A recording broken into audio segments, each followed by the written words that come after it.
Welcome back to the Advisor Summit podcast, the show where top minds in financial advising come together to share their insights, stories, and strategies for success. Today, we're honored to welcome someone who's not just a leader in the industry. He's truly a force behind the scenes of some of the most successful advisory firms in the country. Cory is the Vice President of Advisor Development at Advisors Excel, where he's dedicated his career to coaching and consulting independent financial advisors, helping them not only grow their businesses, but also truly step into their roles as CEOs. He leads a powerhouse team supporting over 140 offices, collectively bringing in over $5 billion in new assets every year. Cory's passion, energy, and leadership have made him one of the most respected voices in our space. And today, he's here to share the mindset, methods, and momentum that drive real results. Welcome to the Advisor Summit podcast. We are so excited to have you, Cory. Thank you for taking the time to kind of share your knowledge and educate those that are going to listen. Yeah, absolutely. Thanks for having me on. Perfect. We did a brief introduction so everyone kind of knows who you are, but we'll just dive right into it. You've helped countless independent advisors scale their practices at this point over your 13 years. What initially drew you to this niche market? And I feel like everybody has this amazing, glamorous story from, everything across the nation. So I'm really waiting for the person to say, hey, I actually found it on Indeed and applied and it was awesome. So if you're not that, it's okay. But I'm waiting for the normal quote unquote 5 minutes. Yeah, no, I would say it was kind of, I fell into it. I mean, Okay. I did a little bit of, I interned with Merrill Lynch, Morgan Stanley advisor during college, just kind of a friend of a family. So I kind of got my feet wet there, but really I wanted to work in the NFL. And so I have a sports business degree from a university down in West Palm Beach called Palm Beach Atlantic. Worked for the Miami Dolphins for a year, and I realized I did not want to work for the NFL. It's great. I loved it, but at the same time, it was not what I wanted, and there wasn't a whole lot of growth opportunities. And so I kind of just tried to find good work. I worked for a kind of an odd company down there in Palm Beach, and then moved to Kansas. That's another story, but my wife's family is all from here, and through connections, here in Topeka, heard a lot of good things about Advisors Excel. And my wife actually started working here first. And so I met some people here while we were kind of transitioning from Florida to Kansas. And met some people, and they were like, hey, we'd love for you to try to be a recruiter, is really what I started as. And so that the rest is history. So I kind of just fell into this world, not the whole lot of background in the financial industry at all, but I love it. I mean, I've loved every minute of it. I shouldn't say every minute. I mean, recruiting is not an easy job, but it's been fun so far. I think any job, if anybody is in the clouds, if they say 100% of their job is sunshine and rainbows all the time, I don't believe that. So I guess Advisor Excel should maybe thank your wife for the find of you, but we'll leave that for another day. So no, I love it. And you've really grown from that recruiting position more into like a leadership role and kind of managing. So we'll talk about that in a little bit as well. But your kind of main goal now at Advisors Excel is scaling businesses, helping advisors grow and really understand the purpose of being more of a CEO and a leader versus just an advisory. So what are some common misconceptions, for example, that advisors have about scaling their business? Because I feel like that's really where you thrive, is assisting them in that. Yeah, absolutely. I mean, I personally lead a team, and so our team works with 88 offices. And so we get to know those 88 offices, and they're all kind of in different stages of scaling. Even if they think they're not wanting to scale, they kind of are in one of those stages, right? Maybe they're just in an early stage and they don't realize it. Because I've had plenty of advisors actually say that they never really want a big staff. And the next thing you know, they've got 15 to 20 people on staff. And it's just because they realize the freedom that comes with it.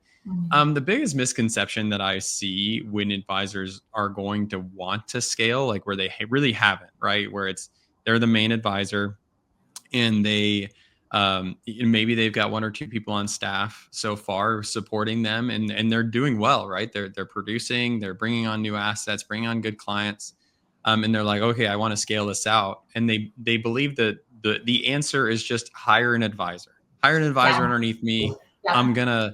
I'm I'm just going to teach them everything that I know, and they're going to be off to the races, and then we're going to be doing double what I'm doing now just by hiring that other advisor. Yeah, with no That training, with no process plan, just a right. strict, It's let's just find them and go. Yep. that is the misconception, is that I can just Mhm. hire someone, they're going to do what I do, and everything's going to work out. And Yeah. that is just we've seen how bad that that happens, Yeah. because Yeah. there's so many other things that need to happen before that. Sure. And I think too, it's you, I mean, an advisor can hire someone thinking, yes, it's going to be similar to me in style and nature. And then they're the exact opposite and don't jive with the current clients or don't really, connect with prospects. And I think oftentimes we say financial industry in itself is more of a matchmaking process. It's which advisor really connects with a person, and it's a people business. It's not just handling the money or the funds. It's really a people business. So finding the correct advisor is huge for sure. Yeah, So, for sure. kind of on that too, I mean, before they even hire a new advisor, a lot of advisors get stuck even hiring the first team member. So, a lot of those smaller practices, they want to start growing their business, but what's kind of the right first hire when they're trying to break out of that solo mode? Yeah, absolutely. I usually just try to get with the advisor to find out what their weaknesses are. What do they really Mhm. not like about what they do? If Yeah, it's really just them, right, and they are just solo, not maybe they have some sort of an assistant answering the phones for them while they're in meetings. What are some of the things that they are just either not good at doing, or it's just not what they want to tiresome. be doing? Yeah. Yeah. And most of the time that is after the sale. And so I guess if you want to think about it as like before the sale, during the sale, after the sale, you really Mhm. think about your business in those three categories. Before the sale is marketing and branding, and it could be a lot of things. As a solo advisor, a lot of Yeah. times it's events, live events, right? Some sort of Yeah. dinner, seminar, or educational workshop. During the sale is the advisor, right? Sitting with prospects. And then Yeah. after the sale would be anytime once that paperwork is signed, the money is starting to move. What happens after that point? Who's pushing on the carriers, who's transferring the money, who's also calling the clients, answering phones for the clients, Mhm. just getting all that paperwork and making sure that they're loving on the clients too. That can also be Yeah. client events, all those types of things. So most of the time, the advisor doesn't want to do the after the sale stuff. They're driven Yeah. entrepreneurs that want to sell and grow. Yeah. And so Yeah. they want to be in the marketing, and they want to be during the sale, but they don't want to do anything after that. So After. Yep. usually hiring someone that can really take that ball and run with it, and the advisor can Yeah. just hand it off and be okay. If you can find somebody that you can train up on what your processes are on the back end, and now you can just do marketing and sales, like you're in a really good spot to move forward from Golden. there.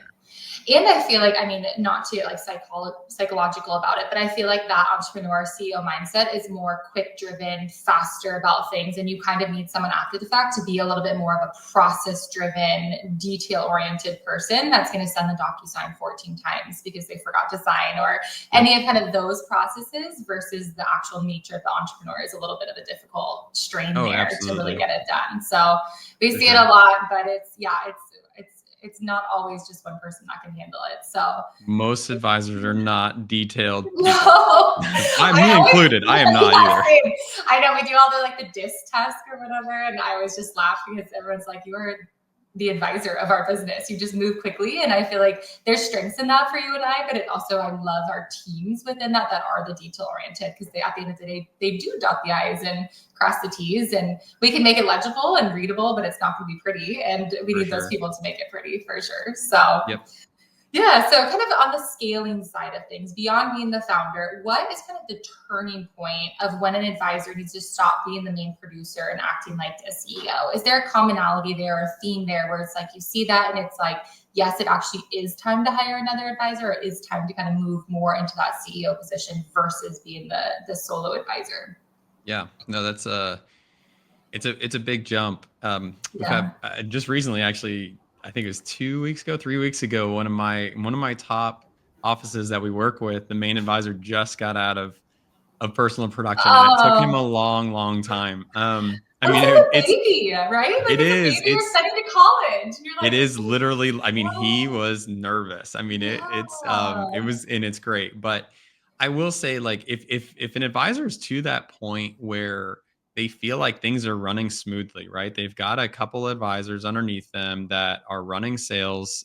They're running business, they're running appointments, and they're closing Mhm. deals, and they've got the processes on the back end, they've got the staff on the back end, and then they've got people on the marketing side helping them with the marketing. And they truly have that before, during, and Yeah. after, all areas fairly well staffed. Yeah.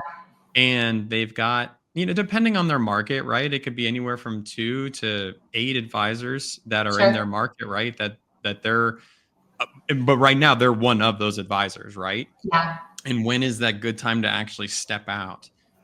Honestly, there's not really a good time as long Yeah. as you can fill everyone's calendars, which it sounds like that advisor's already there, and Yeah. those advisors are selling. Yes, they're not going to close as well as you because you've been doing it a lot longer than them. Sure. There's never really a good time.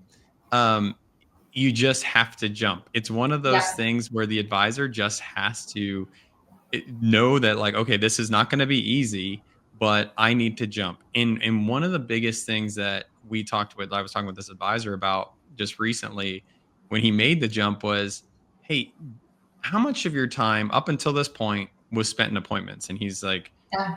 gosh, 80-90% of my time. Okay. And I was Yep. like, all right, well, all those advisors that work for you now, and I think he has 8, all those advisors are young, hungry, driven salespeople. How Yes. much have they wanted to work with you? They've got questions for you. They're popping in your office all the time. They're sending you emails. How often? He's like, all the Exactly. time, all the time. And I'm like, now you have the time to help them. Like, Yes. now you are able to give all your time back to them and make them better. So Yep. yes, you might be frustrated that their closing rate is 20% less than yours, but now you can actually help them day Help to them day. and reallocate the time so their closing rate does increase. And then in turn, your realistic ROI is going to increase as well by putting Yes, that effort and time and money and energy into them. That's the long-term absolutely. play. I was just Yep. reading yesterday about how decisions now are more impactful for the future than ever. It's not just about the now, it's what you do today is very different and it will impact your future. So for that advisor specifically, it's like, yes, you could retain this position and keep closing and keep getting the money now, or building a practice. It's not just about the money, right? It's about building a legacy practice, or you can reinvest that and turn into those people and then really truly get the long-term gain. I think also the personal side of things come into play when advisors are like, I want more time with my family, or I want more time with, my spouse, or we're ready to kind of retire. And I think this is also something just based on your LinkedIn. So you do really well is that balance of family versus working. Yes, work hard, but it also is justifiable that some advisors or even anybody in a leadership role wants to step away for that purpose too, and that could be a good calling for them For sure. for sure. You talk a lot about the systems in place, so having kind of that before, middle, and after process. How does an advisor even begin to get into those systems? Are there certain, either maybe products that you recommend, or if an advisor comes to you, you just see it's a disaster, it's a total dumpster fire, and you're like, okay, how are you running? Where do you even begin to put systems in place? Because I see that, I kind of see the back end on the tracking side, and I love the dumpster fires, honestly, and everyone laughs at me because I'm like, that is where we can make the most impact. That is where we're able to help the most. They're seeking help, which is really what we ask on their end. But how do you even begin to get those systems into place? Yeah, absolutely. I mean, for the most part, if advisors are successful, right, Mhm. and they're selling, they're bringing on prospects, they're bringing on clients, and they've got some staff working, doing the before, during, and after. Yep. There's already processes in place. They just don't realize that they actually have them, and they don't necessarily follow them. But everything's in their head, and that's usually the Yes. problem when you hire an advisor. Is everything is in your head, and you're trying to teach them what's in your head. That's not going to work. Yeah. No. So, because you're in appointments. So, 80% of your time is literally with other people. right. So Yeah, that's so on the process side, it's more of really just documenting what do you do every day, spending the time, and maybe on the sales process, that's definitely the first step is documenting the sales process. What yeah. what are the what are the questions that you need to ask every single first appointment? What is the one piece of paper that you're walking through in the first appointment? What needs to happen? What is the goal of the second appointment? And just taking the time to write and document it all out, and especially after the sale. If you have somebody that's already doing the work, ask them, hey, spend the next week maybe an hour or two a day and just write down all the things that you do. Write them all down and then put them in a checklist or figure out what are the things that actually need to happen. Yeah. If you were to walk away tomorrow and somebody that had no idea what you do could do this, right? Yeah. What is that checklist of things, like when a new piece of paper comes in, what are all the things that need to happen? That's You're already doing it. The process is there. It's just actually documenting them so Yeah. that way it's scalable. I mean, that's Yeah. essentially what scalable is copying what's already been done. Well, the Yeah. big thing is making sure you simplify it, right? And if there's anything that's more behavioral, right? If it's something that it's like, well, I do this because it's my style, well, that Totally. can't be scalable. It needs to be whatever is documented, remove the things that are a personality and keep all the things that are actually, that can be done by anybody, Yeah. less than, basically a computer and or another person that doesn't know what to Yeah. do.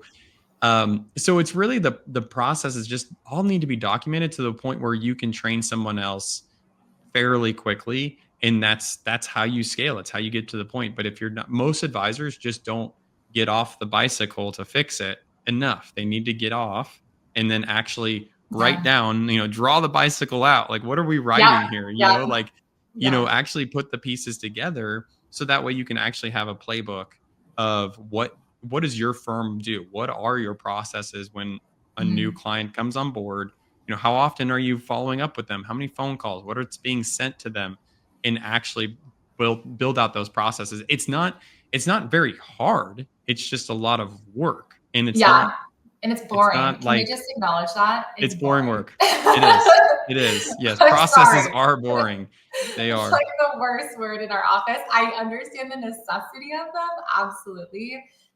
But it's just like the fun things, you know what I mean? The growing, the scaling, the doing, Yeah. but it is so important. And again, entrepreneurs and advisors, they often overlook kind of those things. So to have someone in their office maybe driving that initiative is really massive. Even if you don't Mhm. want to do it yourself, get a program. Now, even with AI, it's like you can record yourself for one day and it will translate into so much, and Yeah. it will do that kind of big sector for you.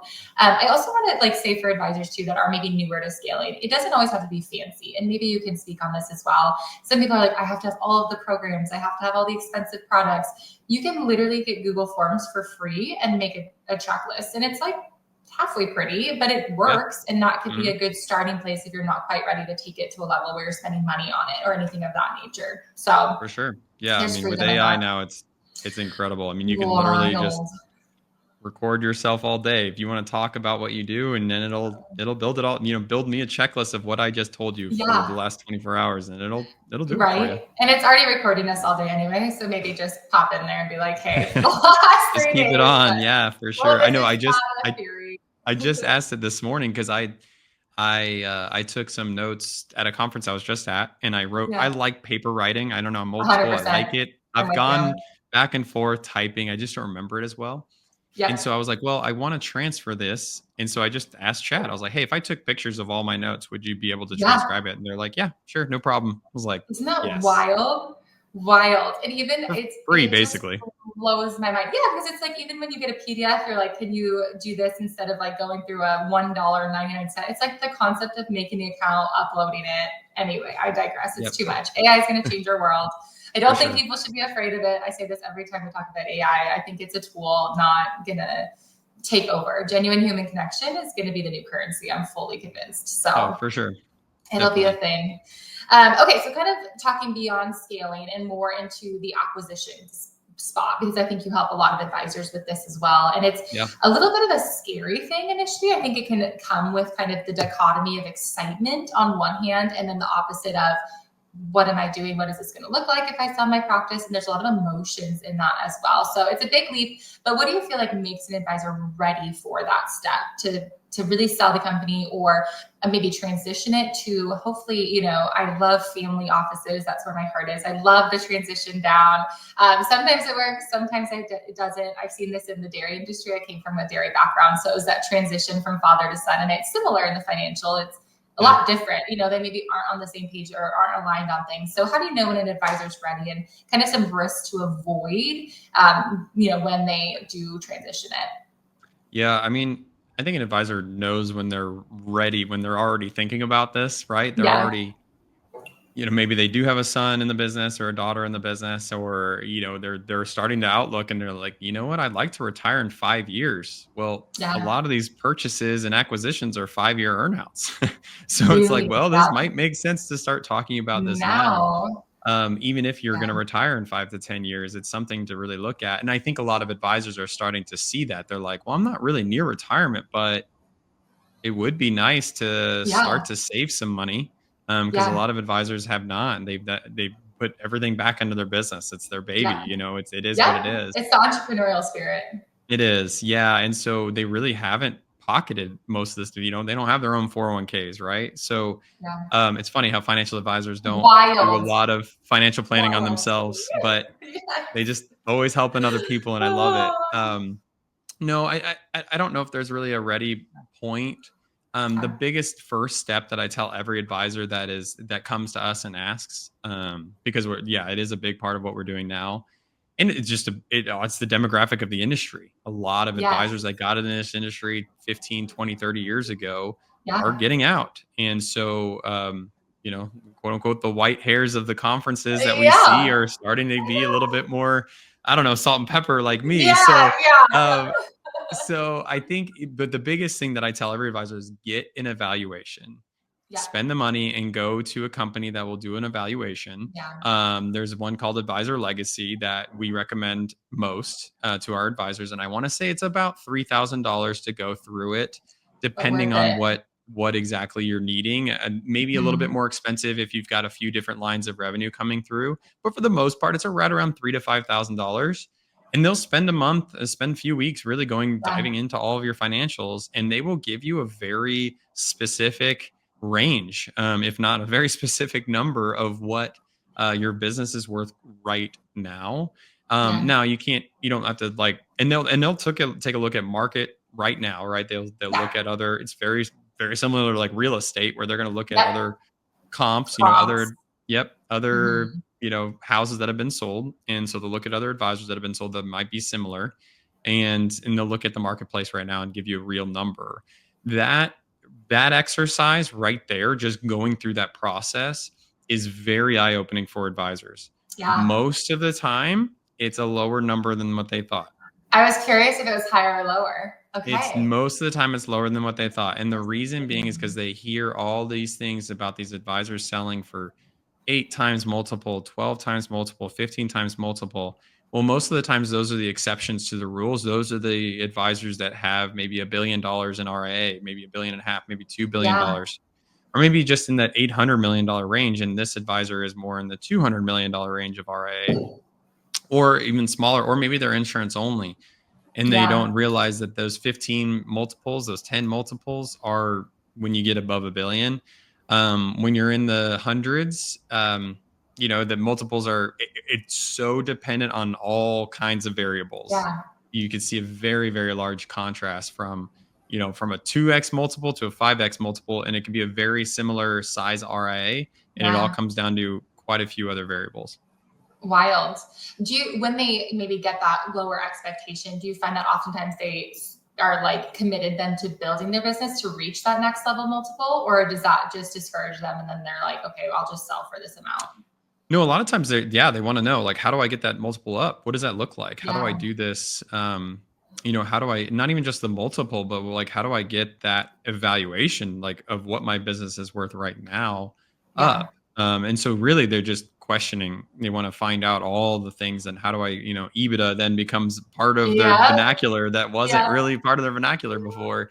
And they're realizing, like, all these things, because a lot of advisors that, let's say they didn't scale too much. Maybe they have an advisor or two in their business, and let's say it's $100 million RIA. So maybe a smaller sale, Yep. and everything's relative, of course, but, and they're taking a look at it and they thought it was a little bit more. They're going to start to think like, well, what else can I do? And most of the Yeah. time they put their cars inside the business. Maybe they write certain things Okay. off, that they put other things inside the business that aren't really sellable, right? Sure. They're not part of a But financial their business, liability. but Yeah. they've been writing Yeah. these things off, and so they need to remove a lot of that stuff out of the Mhm. business. And maybe there's certain buildings that they put inside or other investments, and they need to remove all that stuff to where it's very clean. They get their books in order. Yeah. And then another really, really big variable is if the business is reliant upon that one advisor, the main founder, that multiple definitely is hurt. So if Okay. there's a way that Interesting. that advisor can leave tomorrow and the business still runs, that multiple is a lot stronger in most cases. And Yeah. it's all dependent on who's buying. Once again, Right. Right. Right. because the person buying most likely doesn't need that advisor for very Yeah. long, Yeah. but Like a they want to transition be able to period. keep that business flowing and the revenue flowing. So if that business is only built by that advisor running seminars, that multiple is not going to be very good. That's rough. And I think that goes back to the scalability factor, having somebody else be able to come in, learn the processes, learn the systems, even the short term, but the long term gain of that as well is going to be huge. Yeah, What's like the absolutely. average time that typical, and maybe there's not really an average, but I'm curious about this, maybe others are as well, but that an advisor will stay on with the company after post selling? Is it typically a 5 year? Is it that, or is there some that are like, I'm done the day of, what's kind of a common theme there? It really just depends. I know that's a terrible answer, but No, it's okay. Maybe that is. Yeah. it's every case is so different, but there are some commonalities, right? There's basically it just dependent on the advisor and what they want to do, right? If Okay. I'd say if we were to like average it out, I'd say a lot of advisors are looking to sell and stay for a few years. Okay. They They do want don't want to to. just they don't just want to walk away. They're a little Yeah. bit fearful of handing their clients over to somebody they Sure. don't really know well. So they Yeah. want to stay for a few years. What ends up happening is they end up leaving a little earlier because they're like, oh, this new buyer has actually done a great job in Job. handling my clients, and I don't Yeah. necessarily need to be here anymore. Yeah. And so they do some earnouts, but they just stick around just to make sure the earnouts actually are hit. Those Okay. bonuses that because a Yeah. lot of times they factor in making sure the team is bonused, so that way the team wants to stay too. So they want to Yeah. incentivize the team. So we've seen some advisors do these 5 year earnouts, and the advisor stays on board mainly so the team gets their extra bonuses for being Yeah. a part of the deal, right? Because they're like, oh Yeah. no, the owner just sold. What's up for Am I me? out of a job? Do I need to go start Right. looking? I've Now I spent have a 10 new years, boss. Yeah. Yeah, Yeah. exactly. Yeah, No, so I that's think true. there's not really like I wouldn't say there's an average because it's all dependent because some advisors are like, I have a health issue, I want to retire now, right? I need Sure. to get out. And I and need to be so done. they're just looking to get out Yeah. ASAP, and they just waited too long to finally get an evaluation. And then there's some advisors that are really they want to sell and stay Hmm. indefinitely, meaning they really just they haven't saved much money for their own retirement. And so they Yeah. want to take some chips off the table, maybe take the big Yeah. vacation, buy the RV and take a little bit of time Yeah. off, but they don't want to leave. They really don't want to retire. Maybe they just want to be an advisor again. They don't want to run the And just have business. this freedom. They don't want to be the CEO or the founder leader. They just want to Exactly. We be have one there. Yeah. exactly like that sold Yeah. a few years ago to another advisor's Excel advisor, and he's loving it. He comes into Yeah. work 8 to 5. His appointments are booked. He does That's seminars still. awesome. He still does radio, but he doesn't have to worry about the overhead. He doesn't have to pay staff. Yeah. He doesn't have to manage anybody. And he Yeah. hated all that. I mean, it stressed him out too much. And so now he's actually producing more than he did when he He's was good. He's on his making more own. money and He's sleeping like, I don't better. have to And yeah. write a check to the mail houses anymore. This is great. Yeah. I mean, I understand the freedom of it, being able just to come into work. Have you seen where they almost partner together, even two within Advisors Excel? They come together and say, hey, I'd rather split this overhead. Or do you find that most advisors are more that driven mindset where it's like, I want to own it, I want to run it?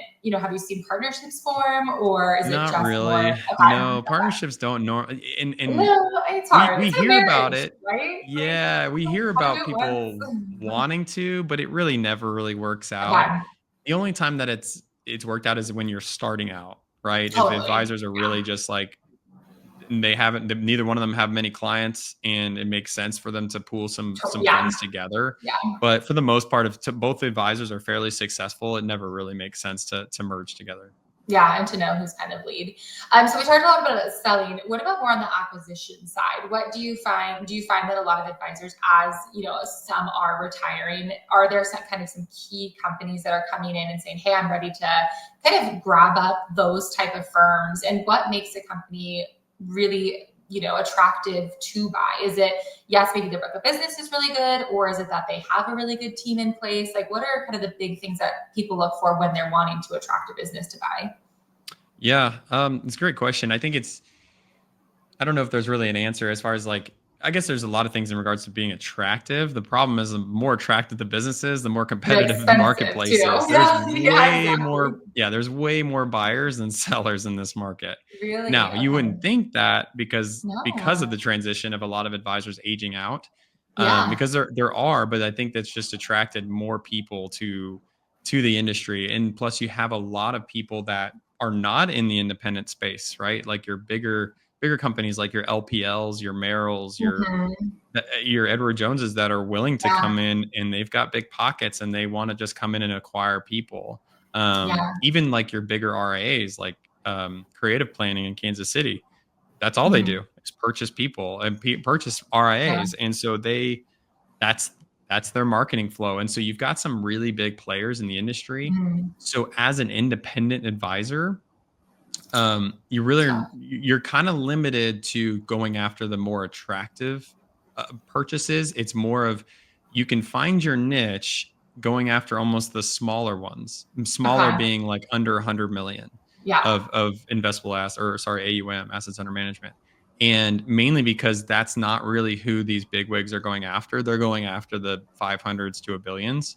Yeah. So you can kind of find a little bit of a niche going after the $40 million shop or the $80 million Yeah. shop that has some insurance on the books that they haven't touched in years. Those are the people that you're probably going to need to go after. Yeah. And most of these are ground roots. Because once these advisors go, like let's say the advisor is looking to sell, and once they put their business on an actual marketplace, to be bid on, Yeah. you're out of luck. Okay. You're never going to be the highest bidder, and so that's a very competitive environment. So here at Sure. Advisors Excel, we've created our own marketplace to where advisors can contact each other, That's and it's awesome. actually completely free. So we act Amazing. as more of like a Craigslist or whatever you I was want, a gonna Facebook say, so like a Marketplace, Facebook right? Marketplace or Craigslist, is that still around? Yeah, and Craigslist. we don't Everyone's just charge a Facebook it. fee. Yeah, That's and so amazing. we're What an like a awesome Match.com. service. Yeah, I was Yeah. gonna say it kind of sounds like a matchmaking service, Yeah. but a little Yep. bit more of a commitment. Match.com versus like Tinder or whatever the other ones are. So Yeah. I met my Yeah. husband young, so that was before any of that stuff came out, thankfully. I would not do well. I wouldn't So either. Yeah. So yeah, thank the goodness. so it's really, but it's super beneficial for our advisors because now Hmm. they're selling to an advisor that they trust for the most And they part, right? They're a know. part of a community that they've been a part of, Yeah. and they're very similar advisors, because if they know they Yes. go out into the industry of these big RAs, they don't know if their clients are going to be Um, taken care of. More than likely, yeah. they're not. I mean, more than likely, they're just going to be bought up, and A number. yeah, Yeah. there'll be Versus another a number, name. and nobody's really coming in to help them. And Yeah. you're just trying to buy the revenue, and hopefully 80% stays. But Yeah. if they sell to another advisor's Excel advisor, that advisor is going to come in and they're not going to want to lose clients. They're going to want to make sure No. they take care of them and retain them. And then they're also going to want their staff too. Yes. So Which is more than huge. likely. So it's not Yeah. there's different types of deals, but for the most part, most advisor to advisor sales, they want the staff to stay. They do not want to Yeah. lose staff. Now, sometimes and most of the time staff do leave, but Sure. they do want the staff to stay most of the time. Yeah. And I would say that's a big thing I especially appreciate about Advisors Excel specifically is that it is very community oriented and it sounds maybe bad, but it's avatar like. Like they are very good producers. They're very driven entrepreneurs, all in the best of ways. They're amazing people, typically, similar in style. So I think that would be much more comfortable to pass along versus one of these bigger, LPLs or Edward. It's like, gosh, you just don't know what's going to happen versus you can kind Right. of keep tabs a little bit more on a one-to-one, especially if you've done trips together and done conferences and the person and you're not Yeah. buying the book, you're buying the person and the business that they built and like who's now going to lead and really carry on your legacy, it's just a big one. So Yeah. especially again, Absolutely. it's like their baby. They don't want to just It go after is. college, like, bye, see you later, Yeah, Of and you course, bring of up a course. great point in regards to buying the person. You're Mhm. actually the more we've gotten into this, clients are attracted to like people. Yes. So the Yeah. advisor, you better like the advisor because more than likely the clients are a lot like that advisor. So if you're Yes. buying an advisor that's very rough around the edges, maybe like a Southern Texas, just a Yeah. go-getter guy, you're gonna get a lot of people that are very similar. And if you're Yeah. more of a Wall Street button-up three-piece suit, you're not gonna vibe well with those clients. Nope. It's just the Nope. way it's gonna work. Exactly. And so Exactly. in political, aisles as well, if you Yep. don't agree on their clients are gonna be much more like them. And so you're gonna Yes. have some issues trying to retain clients if your message is polarizing. So Yep. there's definitely some things to take into consideration that I've seen some advisors not realize when they purchased a book and they're like, "Oh, snap, I didn't realize he was kind of." Yeah. This scenario was, I didn't realize that advisor was a prepper, Oh, kind of an okay. end time, Yeah. very doomsday type of Yeah. guy. He didn't know that when he went in and purchased his advisory business. He just kind of knew him kind of from events a little bit and thought Sure, he was a sure. nice guy. Well, come to find out, most of his clients are extremely conservative. Some of them are end of the world preppers and Yeah. not like him or his client, his current At clients all. very well. And Or more so living in the moment, live for the future, yeah, so it was is it it was a very okay? tough Oh transition when he finally got in there and realized like, "Oh my goodness, I don't know what to do with these clients." So God. it was a bit of a tough story, tough buy for Yeah. him.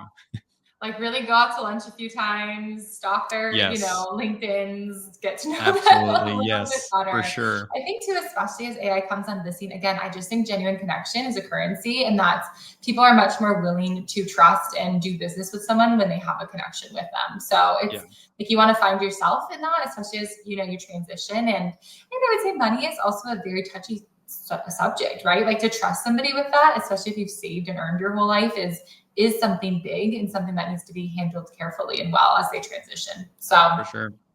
well, awesome. One last question: where are you tracking today? It's our classic Advisor Summit finisher. Personal or professional growth goals? Yeah, this year I kind of started to. I didn't mean to theme this way, but I've I love realized it. it's my year of hard is what I'm calling it. Okay. Okay. So I've wanted to do this bucket list triathlon for a long time. Okay. I Awesome.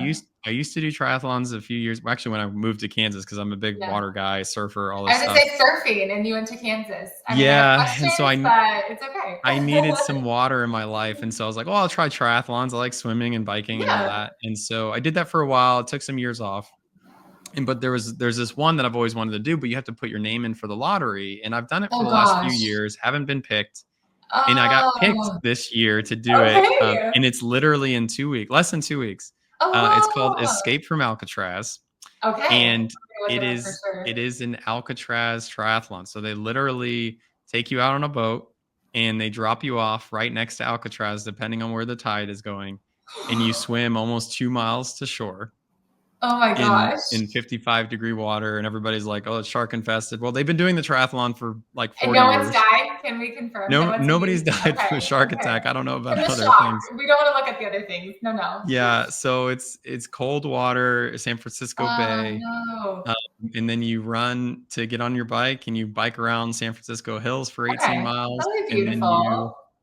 you run for 8 miles, and so they say it's one of the hardest short triathlons you can do. Okay. So I've been training really hard for it, and I'm just praying Yeah. that I don't get injured over the next 2 weeks or get sick or Oh, anything like that. So I'm flying yeah. out there and doing That's it. So amazing. Is that's your family gonna come support you? Are they able to come yeah, out I'm and gonna watch you? take Okay, awesome. yeah, my wife and 2 kids, my 2 older boys are gonna come, Okay, so I'm I'm sending excited little so about them to far. see, their dad do something hard Yeah, I think that it's like that, so amazing. I think it's yeah, cool, and I think like kids learn a lot from us just naturally watching. I think that's the biggest thing as a parent. It's like they watch you, and best of ways and in the naughtiest of ways. And they Yeah. will pick up and soak that in. So to see dad do something hard, it's like, yeah, we do hard things, Yeah. So it's big. We have a saying, my boys are 3 and 5 now, and we've been doing it since they were little. And it's, what do we do? And they reply, hard things. And that's Aw. just something we've really learned. And it's like, life is not going to be easy. And triathlons is, yes, something that you chose hard. So that's a little bit on you. Yeah. But in general, life's not always going to be easy. So it's good to do those hard things in business and in life. So, For well, sure. awesome. I'm definitely reaching out because I want to know your scores. I'll go look it up because it posted online. So for everyone listening, go look at the Yes. scores. We just want to finish. It's a good thing. So Yeah, June 1st is the day, so I'll okay, be so out we're there. gonna. I think they'll live stream it and all that, but That's awesome. yeah, That it'll be is fun. amazing. That is so cool. Well, Cory, thank you for your time. I think we've learned so much from you. I'm so excited for people just to listen to this and really gather some knowledge and gain some wisdom. And rooting for you in this triathlon. If people want to connect, you can find Cory online at LinkedIn, and he does some awesome quick hits every Friday and has some really good wisdom. So thanks Well, again, thanks, Cory. Molly. We'll see you later. Yeah, thank you so much.